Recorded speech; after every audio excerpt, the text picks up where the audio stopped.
Shalom, sekali lagi. Shalom, puji nama Tuhan. Pagi ini kita boleh dipertemukan kembali dalam anugerah Tuhan.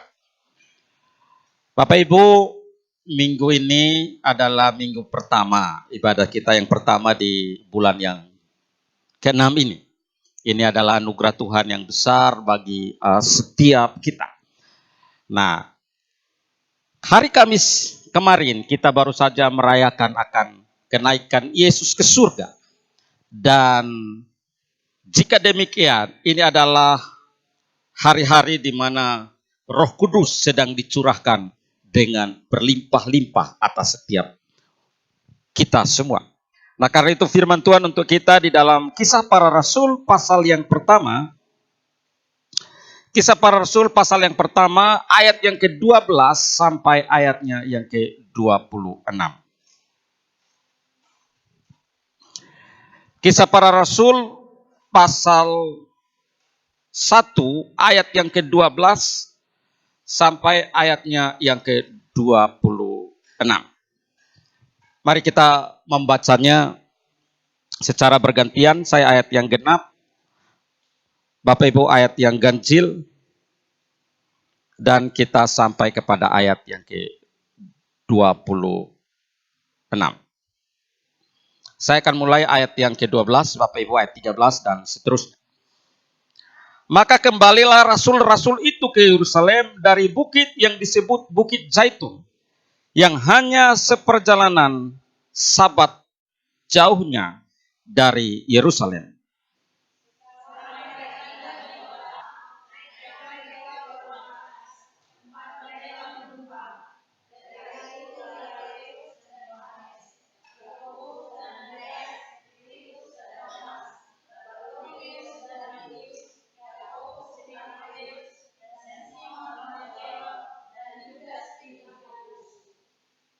Mereka semua bertekun dengan sehati dalam doa bersama-sama dengan beberapa perempuan serta Maria ibu Yesus dan dengan saudara-saudara Yesus.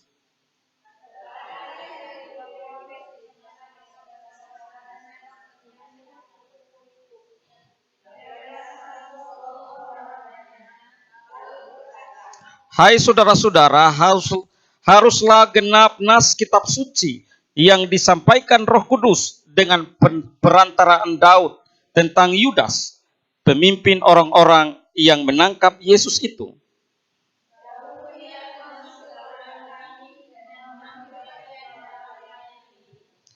Yudas ini telah membeli sebidang tanah dengan upah kejahatannya, lalu ia jatuh tertelungkup dan perutnya terbelah sehingga semua isi perutnya tertumpah keluar.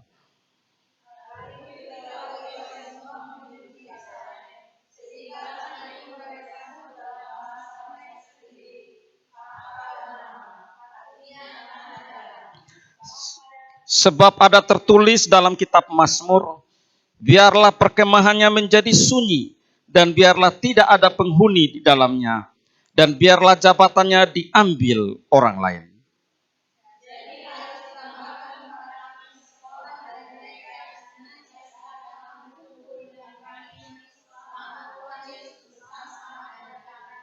Yaitu mulai dari baptisan Yohanes sampai hari Yesus terangkat ke sorga meninggalkan kami, untuk menjadi saksi dengan kami tentang kebangkitannya.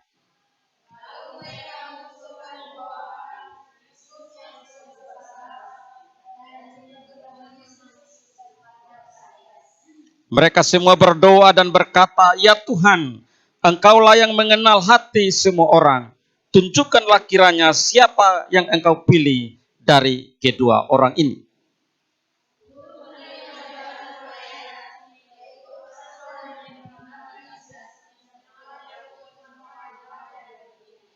Ayat 26. Lalu mereka membuang undi bagi kedua orang itu, dan yang kena undi adalah Matias. Dan dengan demikian ia ditambahkan kepada bilangan ke-11 rasul itu. Saudara-saudara yang dikasihi oleh Tuhan, Seperti tadi saya sampaikan bahwa hari Kamis yang lalu kita baru saja merayakan akan kenaikan Yesus ke surga. Hari ini saya memberi tema adalah tugasku dan tugasmu.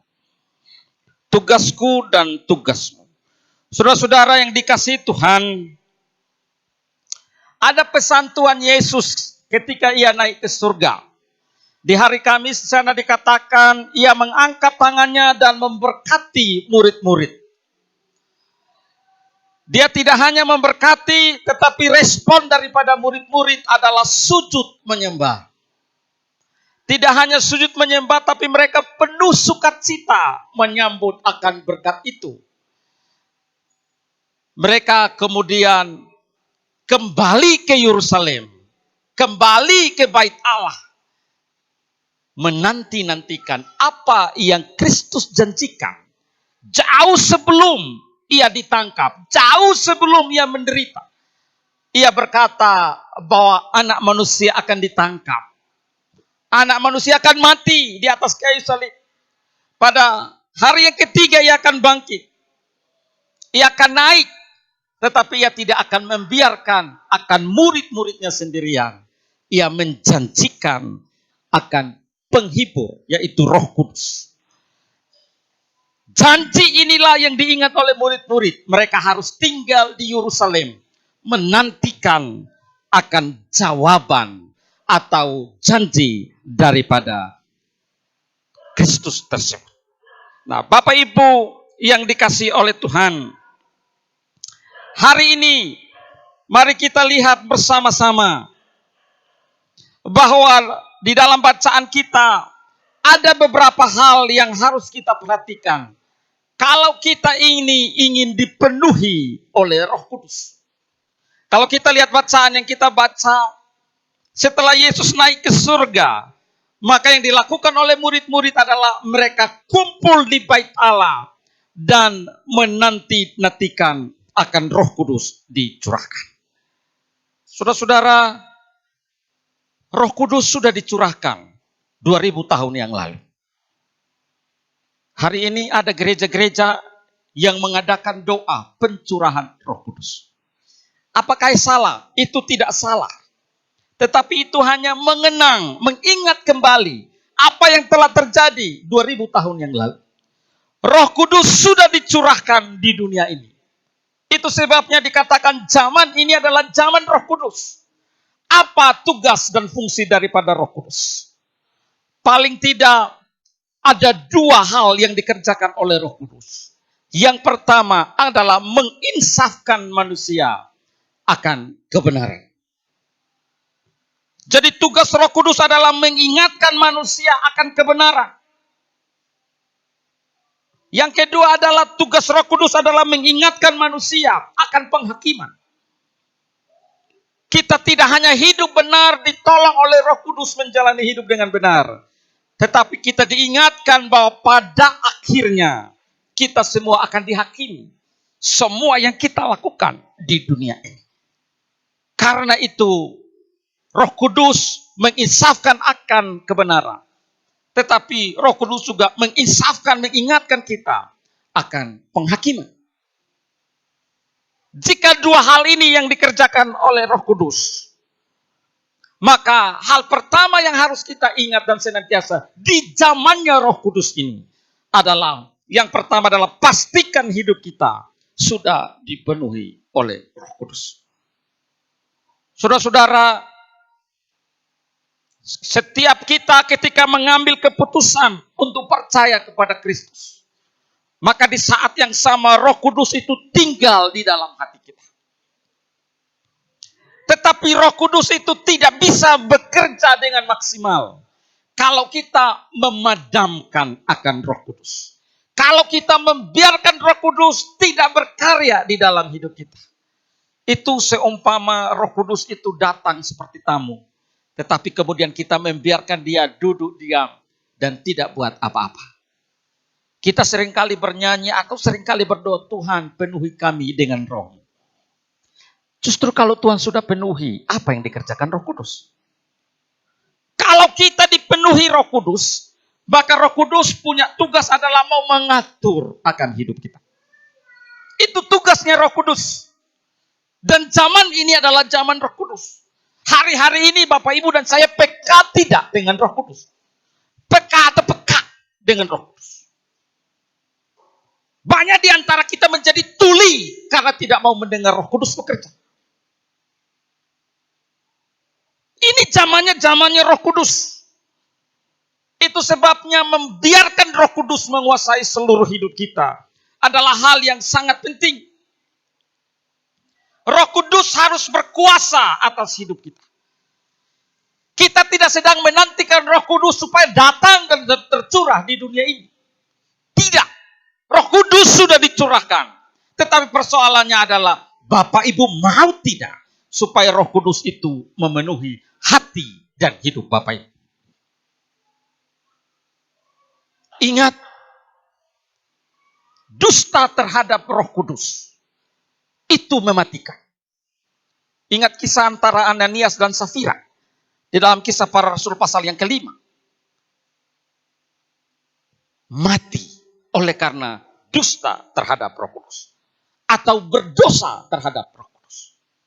Hari ini Bapak Ibu yang dikasihi Tuhan, engkau dan saya harus bisa memastikan bahwa Roh Kudus itu ada di dalam hidup Bapak Ibu. Ini menjadi penting. Karena Roh Kudus akan terus bekerja, mengingatkan dan menyadarkan akan kita. Bapak Ibu, coba lihat Yohanes pasal 16. Yohanes pasal 16 ayat 8 dan ayat 13. Apa yang dikerjakan oleh Roh Kudus?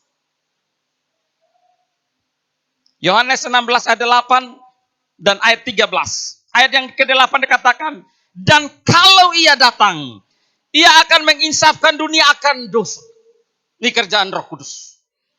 Ia sudah ada dan ia menyadarkan, menginsafkan manusia akan dosa.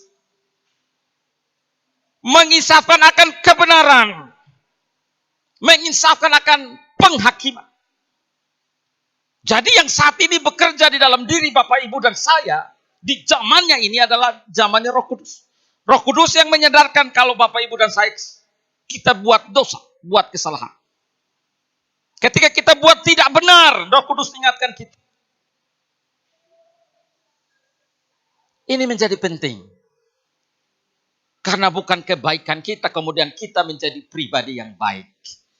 Tetapi peran Roh Kudus begitu kuat. Bagaimana ia menyadarkan kita akan dosa-dosa kita. Ia menyadarkan tentang kebenaran dan penghakiman. Ayat 13. Tetapi apabila ia datang, yaitu Roh kebenaran, ia akan memimpin kamu ke dalam seluruh kebenaran. Sebab ia tidak akan berkata-kata dari dirinya sendiri. Tetapi segala sesuatu yang didengarnya itulah yang akan dikatakannya. Dan ia akan memberitakan kepadamu hal-hal yang akan datang. Saudara-saudara yang dikasihi Tuhan, ini tugas daripada Roh Kudus. Jelas bahwa jika kita dikuasai dan dipenuhi oleh Roh Kudus, maka kita dimampukan untuk dapat mengontrol akan hidup kita. Pertanyaannya adalah, Bapak Ibu, dipenuhi Roh Kudus atau tidak? Roh apa yang tinggal di dalam hati? Kalau engkau sangat bandel, susah diatur, susah ditegur, susah dinasehati, susah menerima masukan, susah dibilangin, tidak bisa diajak kerjasama. Roh apa yang ada dalam dirimu?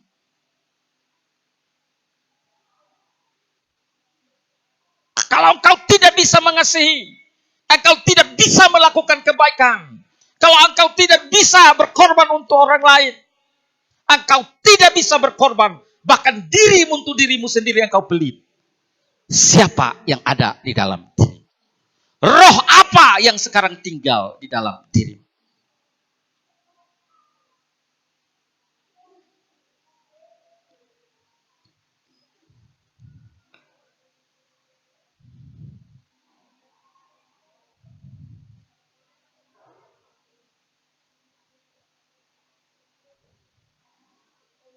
Ini yang pertama. Pastikan bahwa engkau adalah pribadi yang sudah dipenuhi oleh Roh Kudus. Ini zamannya Roh Kudus, Bapak Ibu. Engkau dan saya tidak bisa menyepelekannya. Karena setiap saat Ia menyadarkan engkau dan saya. Maka hati-hatilah. Jangan sampai engkau mendukakan atau mendustakan akan Roh Kudus. Bisa nggak Roh Kudus meninggalkan kita? Bisa. Ketika engkau tidak membangun hubunganmu yang baik dengan Tuhan. Ia hanya dari jauh dan menonton. Ia tidak bisa masuk untuk berbuat sesuatu di dalam diri. Yang kedua, bersaksi di mana saja dan kapan saja. Saudara-saudara yang dikasihi Tuhan, kalau kita baca kisah para rasul pasal 1, di sana dikatakan bahwa mereka akan dipenuhi kalau mereka tinggal di dalam Bait Allah di Yerusalem. Kamu akan menjadi saksiku. Perhatikan ayatnya yang ke-8. Kisah para rasul pasal 1. Ayat yang ke-8. Tetapi kamu akan menerima kuasa kalau Roh Kudus turun ke atas kamu. Dan kamu akan menjadi saksiku di Yerusalem dan di seluruh Yudea dan Samaria dan sampai ke ujung bumi. Kita punya tugas yaitu bersaksi di mana saja dan kapan saja.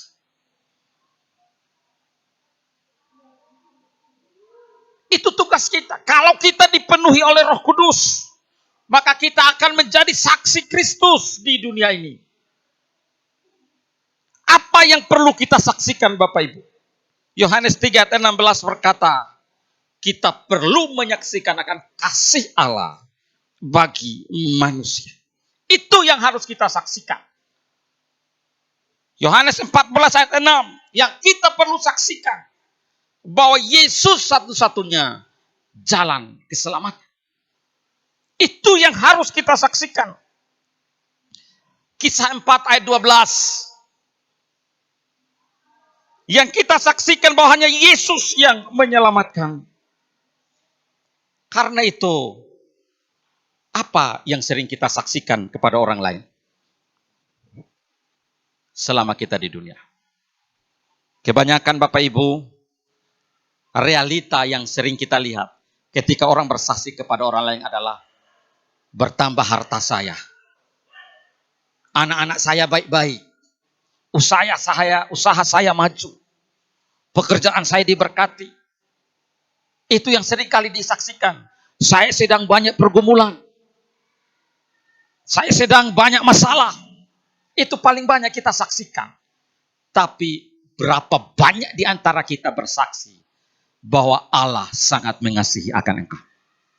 Berapa banyak kita bersaksi bahwa Yesus adalah jalan keselamatan. Berapa banyak kita bersaksi bahwa keselamatan hanya di dalam Yesus.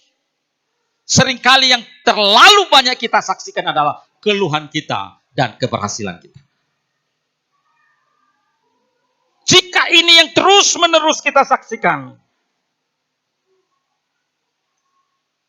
kita mencoba menggeser posisi Roh Kudus. Kau di pinggir saja dulu ya. Aku dulu tinggal. Aku dulu memimpin.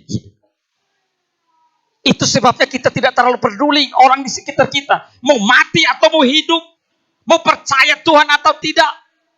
Mau selamat atau tidak. Kita tidak terlalu peduli.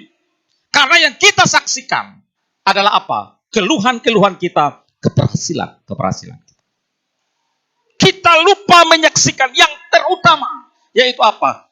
Allah mengasihi manusia. Kita lupa menyaksikan bahwa Yesus jalan keselamatan. Kita lupa menyaksikan bahwa keselamatan hanya di dalam Dia, Kristus Yesus. Sangat malang kita di dunia. Bertahun-tahun menjadi orang percaya. Ngaku diri percaya. Tak ada satupun orang yang kita bawa kepada Tuhan. Sangat malang nasib kita. Hidup di dunia tak ada satupun pribadi yang kita bawa kepada Kristus.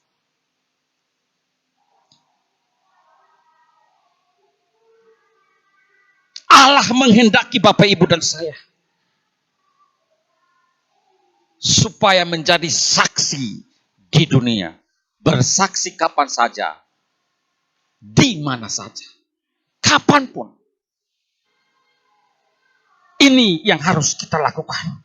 Yang ketiga, menanti janji Tuhan dengan doa yang tekun. Saudara-saudara, 10 malam murid-murid itu berdoa tiap-tiap malam di bait Allah. Mereka tekun berdoa dan menantikan akan janji Tuhan.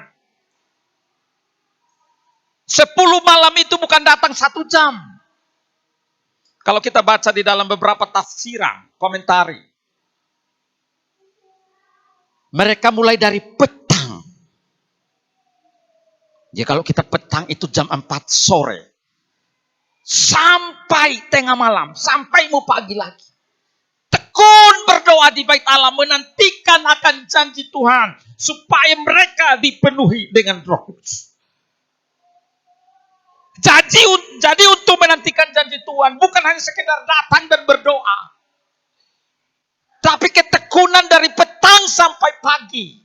Itu yang mereka lakukan 10 malam lamanya.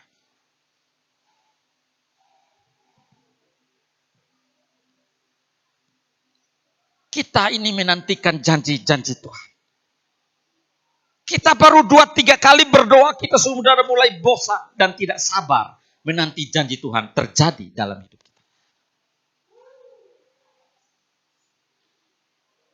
Saya berdoa untuk pertobatan keluarga saya 12 tahun. Tuhan jawab. Hari ini berapa banyak engkau berdoa dan menanti janji Tuhan itu digenapi dalam hidup. Ingat murid-murid 10 malam. Tapi 10 malam itu bukan setengah jam, bukan 5 menit, bukan 1 jam. Tapi dari petang sampai mau pagi. Terus menerus ada di bait Allah. Tidak dijelaskan berapa jauh rumah mereka ke bait Allah. Tapi dikatakan tiap-tiap malam mereka ada di sana. Memang menunggu adalah sesuatu hal yang amat membosankan. Tetapi di dalam menunggu itulah kualitas iman ditujukan. Di dalam menunggu itu adalah karakter ilahi itu ditumbuhkan. Di dalam menunggu itulah seseorang kelihatan akan sifat dan temperamennya. Ketahuan. Kalau engkau menunggu seseorang sekian lama, sifat asli kita mulai muncul.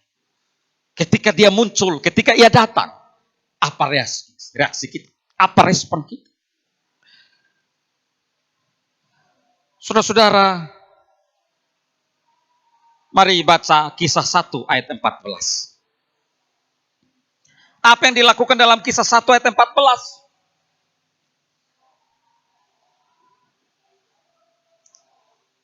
Kisah 1 ayat 14 berkata, mereka semua bertekun dengan sehati dalam doa bersama-sama dengan beberapa perempuan serta Maria ibu Yesus dan dengan saudara-saudara Yesus. Paling tidak ada 3 hal yang penting yang dilakukan. Apa yang dikatakan? Bersama-sama berdoa. Yang kedua, bersama-sama bertekun. Yang ketiga adalah bersama-sama sehati.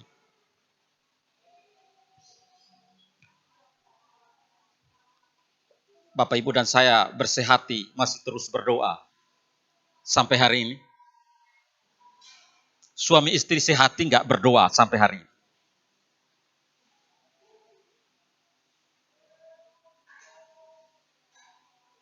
Suami istri masih setia nggak? Sehati nggak berdoa sampai hari ini. Satu berdoa di kamar depan, satu berdoa di kamar belakang. Satu berdoa di jalan, satu berdoa di rumah. Bertekun nggak bersama-sama? Tapi mungkin yang lain pernah nggak berdoa bersama?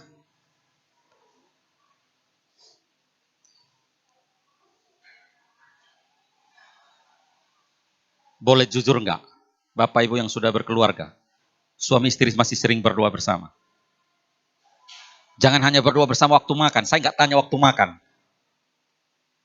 Suami istri, masih berdoa bersama enggak? Jangan kasih tahu saya waktu makan kami doa sama. Bukan itu maksud saya. Ada?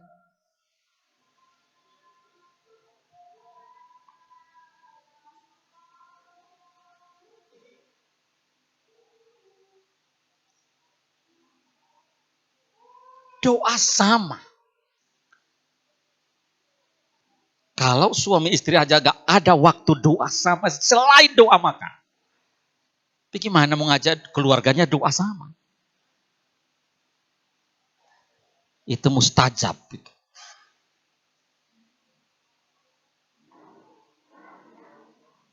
Saudara-saudara, tekun bersama-sama. Apakah Bapak Ibu dan saya kita berdoa dengan tekun? Apakah Bapak Ibu dan saya kita tekun menantikan janji-janji Tuhan?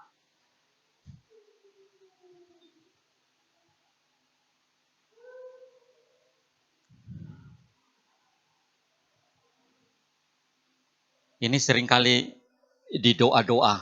Mari kita berdoa bersama-sama. Ada yang tidur, bukan ikut berdoa. Mari kita berdoa bersama-sama, hanya 2-3 orang yang berdoa, yang lain tutup mata. Diam. Ketika kita tanya, kenapa kau gak berdoa? Aku berdoa dalam hati. Ya Tuhan juga tahu. Tapi Tuhan mau mendengar suaramu. Nanti Tuhan kunci mulutmu. Tidak pernah terbuka lagi.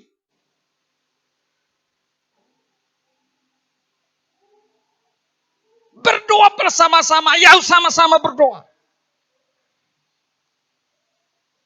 Ini yang ketiga. Menanti janji Tuhan dengan doa yang tekun. Sekiranya mungkin ada banyak hal yang belum kita bisa terima hari ini. Tekun gak kita berdoa menanti janji itu. Yang keempat, jangan jual Yesus untuk kenikmatan jasmani. Jangan jual Yesus untuk kenikmatan jasmani. Bapak Ibu, kalau kita baca di dalam ayat 18 dan 19, di sana dikatakan Yudas menjual Yesus. Apa yang ia dapatkan ketika ia menjual Yesus? Senang. Kepuasan tersendiri. Karena ia menjual orang yang dicari. Bagaimana cara menjual Yesus? Bapak Ibu tahu cara Yudas menjual Yesus? Ia ada di kelompok murid Yesus. Tetapi juga ia ada dalam kelompok imam-imam. Mudah orang yang menjual Yesus itu mudah sekali dideteksi. Orang yang bermain 2 kaki. Kakinya satu di sana, kakinya satu di sini. Itu yang dilakukan oleh Yudas. Satu sisi ia bersama dengan murid-murid yang lain. Tapi di sisi yang lain ia juga bekerja sama dengan imam-imam kepala. Dan cara Yudas menyerahkan Yesus adalah dengan sebuah ciuman. Waktu di Taman Getsemani, Yesus baru siap berdoa dengan murid-murid. Yesus mengajak murid-muridnya, ayo kita pulang, waktunya tiba. Yudas memimpin rombongan imam-imam datang. Mereka tidak mengenali siapa Yesus. Apa katakan Yudas kepada ahli-ahli dan imam kepala? Orang yang kucium, itulah dia. Tangkaplah. Yudas mendekati Yesus dan mencium. Apa jawab Yesus? Saudaraku, apakah dengan demikian? Apakah engkau menyerahkan aku dengan sebuah ciuman? Saudara-saudara, jangan menjual Yesus untuk kenikmatan jasmani. Jangan menjual Yesus untuk kepentingan pribadimu. Ayat 18-19 Kisah Para Rasul pasal 1. Di sana dikatakan Yudas telah membeli sebidang tanah dengan upah kejahatannya. Ia menjual Yesus, kemudian uangnya ia pakai beli tanah. Tetapi ayat 18 memberikan kita catatan. Di tanah itu juga ia jatuh, mati, pecah perutnya, ususnya terburai keluar. Kenikmatan dunia yang engkau dan saya senangi, itu juga yang akan menjerat akan engkau. Dan engkau dan saya akan binasa dengan cara juga yang demikian. Karena itu, jangan jual Yesus untuk kenikmatan sesaat. Jangan meninggalkan Yesus. Jangan menggadai imanmu oleh apapun juga. Anak-anak muda, jangan menggadai imanmu hanya untuk jodoh. Bapak-bapak yang sedang mengejar karir, jangan menggadai imanmu untuk jabatan. Ini menjadi bagian yang penting. Yudas memberi kita teladan, contoh yang buruk untuk membuat kita waspada bahwa sesuatu yang kita lakukan ketika kita mengkhianati Kristus, akhirnya adalah kebinasaan. Yang terakhir, berdoalah kepada Tuhan sebelum ambil sebuah keputusan. Ini tugasmu dan tugasku. Sebelum suatu tindakan diambil, buatlah keputusan terlebih dahulu. Doa adalah sarana untuk kita bisa mengobrol dengan Tuhan. Doa adalah link kita, atau kanal kita, atau saluran kita. Saluran terbaik, jaringan terbaik. Kita bisa berkomunikasi dengan Tuhan. Itu sebabnya dalam 1 Petrus 4 ayat 7. Jadilah tenang supaya kamu dapat berdoa. Dalam setiap keputusan yang kita ambil, dimulailah dari doa terlebih dahulu. Saudara-saudara, sebelum murid-murid melayani dengan luas, mereka tunggu di bait Allah untuk dipenuhi oleh Roh-Nya yang kudus. Setiap keputusan baik yang kita ambil, dalam keluarga, pekerjaan, pelayanan, atau apapun itu, mulailah dengan doa. Jangan kecewa juga kalau sudah berdoa, tetapi hasilnya tidak sesuai yang diharapkan. Seringkali orang berdoa itu maunya yang terjadi. Kita mungkin sudah rajin berdoa, tekun berdoa, tapi kebanyakan mau kita adalah itu yang terjadi. Kita jarang meletakkan kehendak Tuhan yang terjadi. Maka istilah yang paling umum dikatakan, seringkali kita ini mengkonsep Tuhan agar Tuhan mengikuti semua rencana-rencana kita.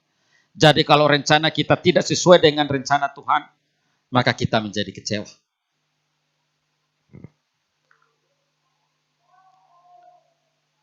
Akhir dari renungan ini, pastikan bahwa Roh Kudus tinggal di dalam hidup. Ini zamannya Roh Kudus.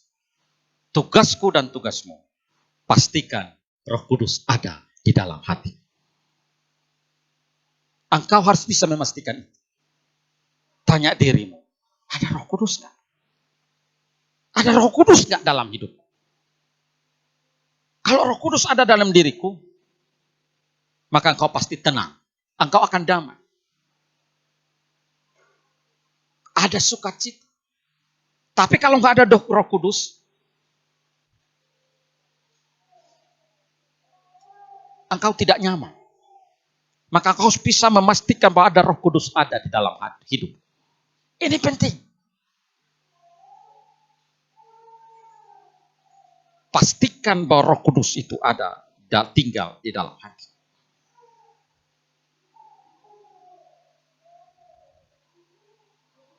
Saksikanlah Yesus dimanapun, kapanpun ya ada. Jangan hanya saksikan tentang keluhan dan kelebihan kita. Tapi saksikanlah bahwa ia mengasihi orang lain. Saksikanlah bahwa ia mengasihi dirimu. Saksikanlah bahwa ia satu-satunya jalan keselamatan.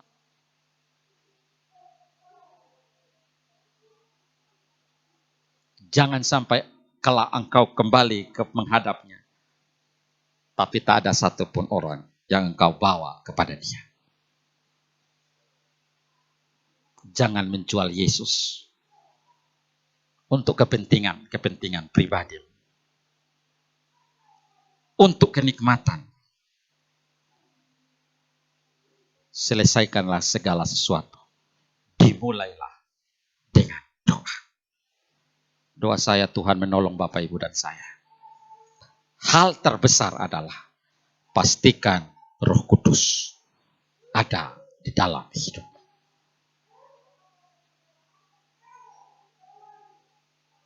Pujian yang tadi kita naikkan, kiranya mengingatkan Bapak Ibu dan saya, Roh-Mu yang hidup, penuhiku. Engkaulah damaiku. Kita bisa menjadi pendamai kalau Roh Kudus tinggal di dalam hidup kita.